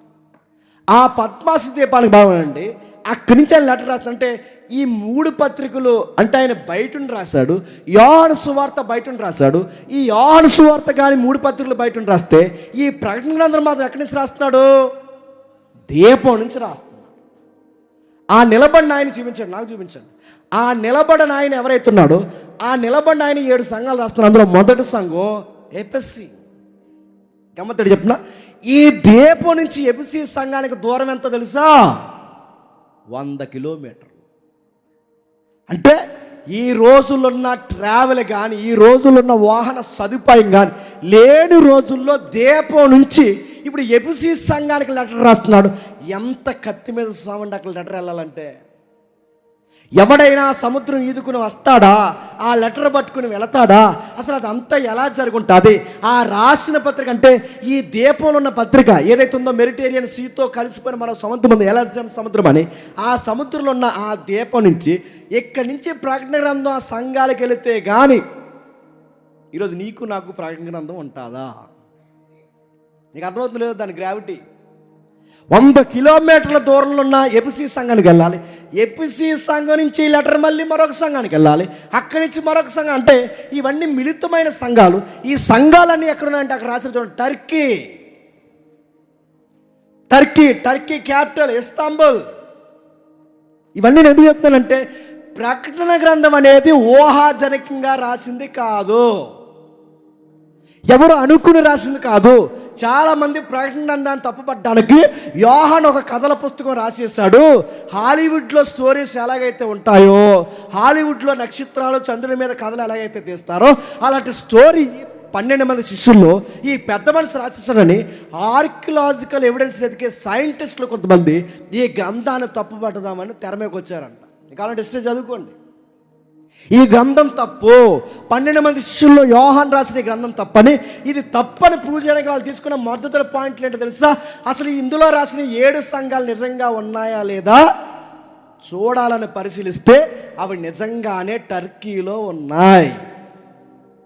అవి నిజంగా 7 సంఘాలు టర్కీలో ఉన్నాయి. అంటే యోహాను చెప్పిన 7 సంఘాలు నిజంగా ఒకవేళ లేకపోతే యోహాను చెప్పిన గ్రంథం కూడా అబద్ధం. ఒకవేళ యోహాను చెప్తున్న సంగతులు నిజమైతే, ఆ సంఘాలు నిజమైతే, ఇప్పుడు యోహాను రాసిన ప్రకటన గ్రంథం నిజం అన్నమాట. మీకు అర్థమవుతుంది అంటే అందుకే చూడండి, ఇప్పటికీ మనకు వరల్డ్ మ్యాప్తో సహా కనబడుతుంది. మీ దగ్గర ఎప్పుడైనా గ్లోబ్ ఉంటే ఒకసారి దాన్ని అలా తిప్పి చూడండి. ఆ దీపం, ఆ ఎలిజబెత్ సముద్రం ఏదైతే ఉందో, ఆ సముద్రం మెడిటేరియన్ సీ, వాటితో కలిసి సముద్రాలు, యోహాను గారు ఉన్న దీపం, అక్కడి నుంచి ఎపిసి ఎంత దూరం, ఆ టర్కీ ఎంత దూరం, ఆ సార్దిస్ సంఘం ఎంత దూరం, ఈ 7 సంఘాలు మీరు గుర్తించండి. ఇవన్నీ జంట నగరాల్లో అక్కడక్కడే మనకు కనబడతాయి. వీటికి లెటర్ రాస్తున్నాడు ఆయన. అంటే ప్రకటన గ్రంథం అనేది ఎవరికి రాస్తున్నాడంటే, బాగా వినాలి, 7 సంఘాలకు రాస్తున్నాడు. రెండో పాయింట్ ఎవరికి రాస్తున్నాడంటే ఇశ్రాయేలుకి, యూదులకి రాస్తున్నాడు. ఈ 2 పాయింట్ల మీద రాస్తూ ఎవరికి రాస్తున్నాడు, ఎప్పుడు రాస్తాడు, ఈ 7 సంఘాలు ఎప్పుడు ఏర్పడ్డాయి, దీన్ని ఎవరు కట్టారు, ఇవన్నీ మనం ముందుకెళ్ళగలి చూస్తాం. ఈ 7 సంఘాలు ఎప్పుడు ఏర్పడ్డాయి అంటే, మీరు అపోస్తులు కానీ చదవడం మీకు ఐడియా ఉందనుకుంటున్నాను. సంఘం చెదిరిపోతుంది 8వ అధ్యాయం తర్వాత, మీకు తెలుసుగా. సంఘం 8వ అధ్యాయం తర్వాత అంటే అపోస్తుల కార్యం 8వ అధ్యాయం తర్వాత చెదిరిపోతుంది. ఎందుకు? స్తెఫనుకి కలిగిన గొప్ప హింసను బట్టి, ఆ తర్వాత ప్రభుత్వాలు మత పెద్దలు తిరగబడుతున్న విధానాన్ని బట్టి సంఘం యెరూషలేములో నిలబడలేకపోతుంది. వచనం అధ్యాయం వచనం, అపోస్తుల కార్యం 8వ అధ్యాయం మొదలు వచనం. గొప్ప హింస కలిగినందున అపోస్తులు తప్ప అందరూ యోదయ సమరయ దేశముల యందు చెదిరిపోయి, భక్తి గల మనుషులు స్తెఫనును సమాధి చేసి అతన్ని గూర్చి బహుగా ప్రాలాపించిరి. సౌలైతే ఇంటంటా చొచ్చి పురుషులను స్త్రీలను ఈడ్చుకుపోయి చెరసాల్లో వేయించి సంఘమును పాడిన. బాగా వినాలి, సంఘం యెరూషలేము సంఘం 3,000-4,000 మందితో వర్ధెల్లిపోతుంది. ఆ వర్ధెల్లిపోయిన సంఘంలో సుఖం ఎక్కువైపోయింది. ఆ సుఖం ఎక్కువైపోయిన సంఘానికి దేవుడు బుద్ధి చెప్పాడు. పేతురు గారు ప్రసంగం చెప్తే తీసుకున్న వాళ్ళ బాప్టిజం సంఖ్య ఎంతంట? 3,000 మంది. అదే ఇట్టాం రెఫరెన్స్ అక్కడ. 3,000 మంది కాకుండా రోజుకు 30 మంది తీసుకుంటారని. అదే బాగా వినండి, 3,000 మంది తీసుకుంటే ఆ 3,000 మందికి ఇంకా కలిపితే 4-5 ఎంత సంఘం పెరిగిపోతారు. సంఘం భోజనాల దగ్గర గొడవలు పెట్టుకుని సుఖాలకు అలవాటు పడిపోయి ప్రాంతీయత, భాష వ్యత్యాసాలు, గ్రీకులు, యూదులు ఇలాంటి తారతమ్యాలు వచ్చినప్పుడు దేవుడు ఏం చేశాడంటే ఆ అల్లరిని చెదరగొట్టడానికి, సంఘానికి భారం నేర్పించడానికి దేవుడు అప్పుడప్పుడు ఇలా బాగా వాడబడే వారిని తీసుకెళ్ళిపోతాడు. గుర్తుపెట్టుకోండి, కొంతమంది సేవకులు ఎందుకు చనిపోతున్నారంటే సంఘం నిద్రపోయిన సంఘాన్ని లేపాలంటే దేవుని కోసం బలంగా వాడబడే సంఘంలో ఉన్న దేవుని బిడ్డలను దేవుడు చెప్పండి తీసుకెళ్ళిపోతాడు. అప్పుడైనా మెలకు రావాలని స్తెఫను తీసుకెళ్ళిపోయాడు. స్తెఫను సమాధి చేసి వచ్చి ఆ సమాధి ఆరకముందే అమ్మాయి అనుకునే లోపు ఈ మనిషి రాక్షసుల మీద అడిపోతున్నాడు. ఎవరు? ఇంట్లో ప్రార్థన జరుగుతున్నాడు కానీ రండ్రా వాళ్ళ సంగతి తేలుతుందని చెప్పి ఆ స్త్రీలను కూడా బయటికి లేకుండా, పురుషులను బయటికి లేతున్నాడంట. అసలు జాలి కనికలేదంట. ఈ తాకిడికి, మత తాకిడికి, ప్రభుత్వం తాకిడికి, ఇలాంటి అంతర్గతమైన గొడవలకి తట్టుకోలేక ఇక్కడ ఉండే కన్నా ఏదైనా ప్రాంతానికి పోదని చెదిరిపోతే, ఆ చెదిరిపోయిన ఆయా ప్రాంతాలకు పోతే వారిని పౌలు ఆయా కాలంలో కొన్ని సంఘాలను దర్శిస్తే, ఆ పౌలు శిష్యులు కూడా వెనకాల దర్శిస్తే, ఆ చెదిరిపోయిన వీళ్ళందరూ కలిసి మొత్తం మీద టర్కీలో 7 సంఘాలుగా ఫామ్ అయ్యాయి. ఆ చెదిరిపోయిన 7 సంఘాలకు రాస్తానంటే వీళ్ళెప్పుడు చెదిరిపోయారు? క్రీస్తు శకం 70లో. ఇంకా చెదిరిపోవడానికి కారణం ఏంటంటే క్రీస్తు శకం 70లో యెరూషలేము మీదకి భయంకరమైన విపత్తు వచ్చింది. యెరూషలేముని తగలెట్టేశాడు. ఎవరు? రోమా చక్రవర్తి ఎవరైతే కైసరు ఉన్నాడో ఆ కైసరు యెరూషలేము పట్టణాన్ని, దేవాలయాన్ని ఎప్పుడైతే తగలబెట్టారో ఇక్కడ ఉండలేమని చెప్పి బతుకుని కడుపుని చేత్తో పట్టుకుని ప్రాణాల గుప్పెట్లో పెట్టుకుని అక్కడి నుంచి పరారైపోయారు. అంటే ముందు కలిగిన శ్రమలకి, ఇప్పుడు ప్రభుత్వం వల్ల కలుగుతున్న శ్రమలకి, అంటే మతం వల్ల కలుగుతున్న శ్రమలకి, ప్రభుత్వం వల్ల కలుగుతున్న శ్రమలకి ఉండలేక పారిపోయిన వారు అక్కడక్కడ ప్రార్థనలు పెట్టుకుంటే, ఆ ప్రార్థనలు కాస్త గుంపులైతే, ఆ గుంపులు కాస్త సంఘాలైతే, ఆ సంఘాలకి యోహాను పత్రికలు రాస్తున్నాడు. అదే ప్రకటన గ్రంథం. ఎవరికి రాస్తున్నాడు భావనండి? ఎవరికి రాస్తున్నాడు యోహాను అంటే సంఘాలకు రాస్తున్నాడు. ఆ మాటల్లో ఒక మాట అంటున్నాడు చూడండి. అక్కడ రాస్తున్నప్పుడు నేను చూశాను. ప్రకటన గ్రంథంలో రిపీటెడ్ కనబడే మాట చెప్తున్నా, నేను చూశాను. ఎన్నిసార్లు చూసాడట? సుమారు 45 సార్లు చూసాడట. ఎన్నిసార్లు? నేను ముగిస్తున్నాను. 45 సార్లు చూసాడు. ఏం చూసావు?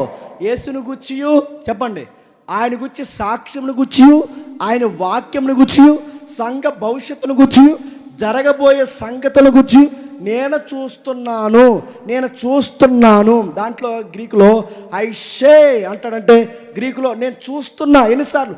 45 సార్లు పైనే చూశాడట. ఐష అంటే 45 సార్లు పైన, అంటే నేను చూస్తున్నా, నేను ఇదిగో చూస్తున్నా. ఏం చూస్తున్నా? వాక్యాన్ని గురించి చూస్తున్నా, ప్రభువుని గురించి చూస్తున్నా, ఇంకా జరగబోయే సంగతులు చూస్తున్నా, పరిస్థితి ఎంత గొడ్డుబారిపోయిందో చూస్తున్నా, ఈ మధ్య ప్రభు ఏమై ఉన్నాడో నేను చూస్తున్నా. ఆ చూస్తున్నది నేను రాస్తున్నా. పత్రికలు ఏ ఉద్దేశంతో రాసిన మనకు అర్థమైంది. ఇప్పుడు ప్రకటన గ్రంథం సంఘాలను బలపరచడానికి రాస్తున్నాడు. ఆ రాస్తున్న సంగతిని ఎవరు చూపిస్తున్నారంటే, చెప్పండి, దూత చూపిస్తుంది. 22 అధ్యాయం 9 వచ్చిన ముగిద్దాం చూడండి. 22 అధ్యాయం, అదే ప్రకటన గ్రంథం 22 అధ్యాయం 8-9 వచ్చినాలు చూద్దాం ఒకసారి. యోహాను నేను ఈ సంగతులను ఇనినవాడిని నేను విని చూసినప్పుడు వాటిని నాకు చూపిస్తున్నా, చెప్పండి, దూత పాదాల యొద్ద పడిపోయాను. చెప్పండి, నేను వింటున్నాను, చెప్పండి, నేను చూస్తున్నాను. ఏదో తన్మయత్వంలో కాదు, నాకు లైవ్లో కనబడుతుంది. ప్రత్యక్షత అంటే ఏంటి? లైవ్. నాకు 3D లైవ్లో కనబడుతుంది. అదిగో సింహాసనం మీద దేవుడు, దేవదూతలు, ఈ గంభీరత, భవిష్యత్తు, ఇవన్నీ నాకు కనబడుతున్నాయి. నేను లైవ్లో చూస్తున్నాను. అక్కడ బోర శబ్దాలు, చెప్పండి, వింటున్నా. ఈ వింటున్నవి చూస్తున్న నేను రాస్తున్నా. ఈ గైడ్ చేస్తున్న దూతను చూసారా? ఈ దూత వచ్చి ఎప్పుడైతే మాట్లాడుతుందో ఆ దూత పాదాల మీద పడిపోయారట. ఎవరు? యోహాను గారు. ఆ దూత పాదాల మీద పడిపోతే యోహాను గారితో దూత అంటుంది, వద్దు సుమి, చెప్పండి, నేను నీతోను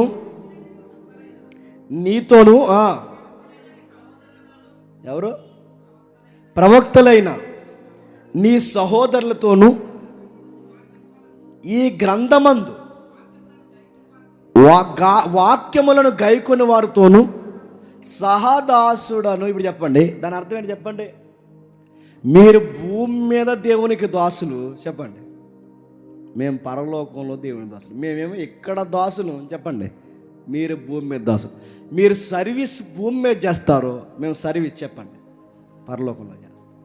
మీ సర్వీస్ ఆయన గురించి ప్రకటించడం, మా సర్వీస్ ఏంటంటే ఆయన గురించి ప్రకటించడము, ఆయన స్తుతించడం. అందుకే చెప్తున్నాడు, మేము ఎక్కడ స్తుతిస్తాం, మీరు భూలోకంలో చూస్తారు. నన్ను ఏదో గంభీరంగా చూసి, నేనేదో దేవుని తరపున వచ్చిన ఒక పెద్ద మహిమను అనుకోకు, నేను కూడా సర్వేంట్. ఇప్పుడు చెప్పండి, కనబడుతున్న దేవదూత యోహాను గారిని గైడ్ చేస్తున్నప్పుడు యోహాను గారితో ఆ దేవదూత అంటుంది, నేను కూడా మీలాంటి, చెప్పండి, దాసుని. ప్రభువు కనబడుతున్నాడు, ప్రభు కొన్ని విషయాలు చూపిస్తున్నాడు. ఆ చూపిస్తున్న సంగతుల్ని యోహాను చేయబట్టుకుని దేవదూత తీసుకెళ్తే, ఇక్కడ ఈ సంగతులు చూడు, అక్కడ ఆ సంగతులు చూడు, ఆ జరగబోయే సంగతులు చూడు, ఈ సింహాసనం చూడు, 24 మంది పెద్దలను చూడు, ఆ పులిని చూడు, మనిషి ఆకారాన్ని పోలిన ఆకారాన్ని చూడు, ఇవన్నీ దూత చూపిస్తుంది. ఇవన్నీ చూపిస్తున్నప్పుడు దూత పాదాలమే పడిపోయాడు. ఎవరు? యోహాను గారు. అప్పుడు అన్నాడు, నువ్వు దయచేసి పడవద్దు, ఎందుకంటే ఆయన చెప్పాడు, నన్ను చూపించమన్నాడు, నేను చూపిస్తున్నాను. నేను ఎలా అంటున్నానంటే, మీరు భూమి మీద దేవుని దాసులు, మేము పరలోకంలో దేవుని దాసులు. మీరైనా నేనైనా దేవునికి దాసులు, నన్ను ఎక్కువ చేయొద్దు అన్నాడు. ఇలా ప్రకటన గ్రంథం నడుస్తుంది. ఇలాంటి టైంలో, ఇలాంటి పరిస్థితుల మధ్య ఈ ప్రకటన గ్రంథం రాయబడింది. అర్థమవుతుందిగా? యోహాను గారు అంటే ఎవరన్నది మనకు అర్థమవుతుంది. యోహాను గారి యొక్క తాలూకా అడ్రస్ రేటు మనకు అర్థమవుతున్నాయి. ఎలాంటి పరిస్థితుల్లో ప్రకటన గ్రంథం రాసిన మనకు అర్థమవుతుంది. ఎందుకు రాస్తున్నాడు, ఏం చూస్తున్నాడు మనకు అర్థమవుతుంది.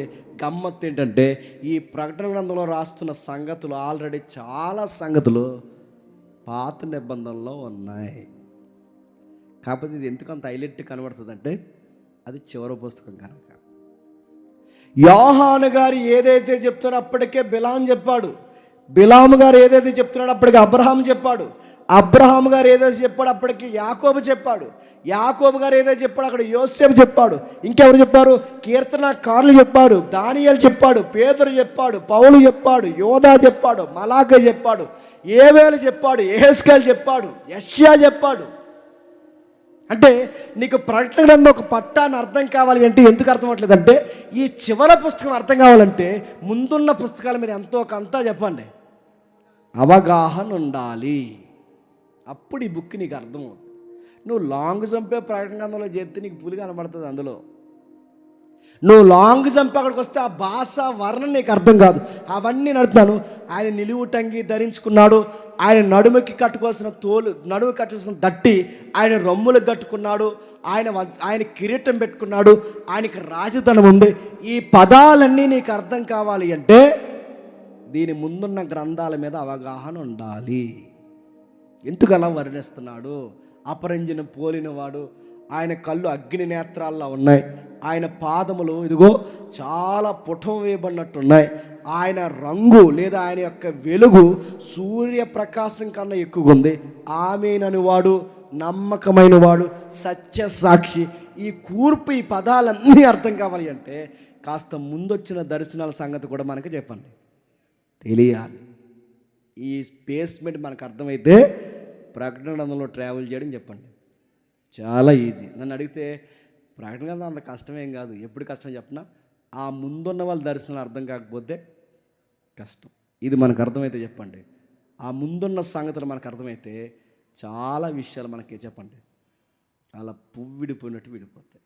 వినడానికి మీరు సిద్ధమైతే చెప్పండి, చెప్పడానికి నేను సిద్ధం. నా గొంతు పోయింది, నా ముక్కు పోయింది, నా నిద్ర పోయింది, నాకు అన్నీ పోయినాయి. అయినా కానీ నేను ప్రిపేర్ అయ్యి రాత్రి పగలు కూర్చొని ప్రిపేర్ అయ్యి ఏం చెప్పాలంటే నా మనసు ప్రకటన గ్రంథం మీదకే లాగింది.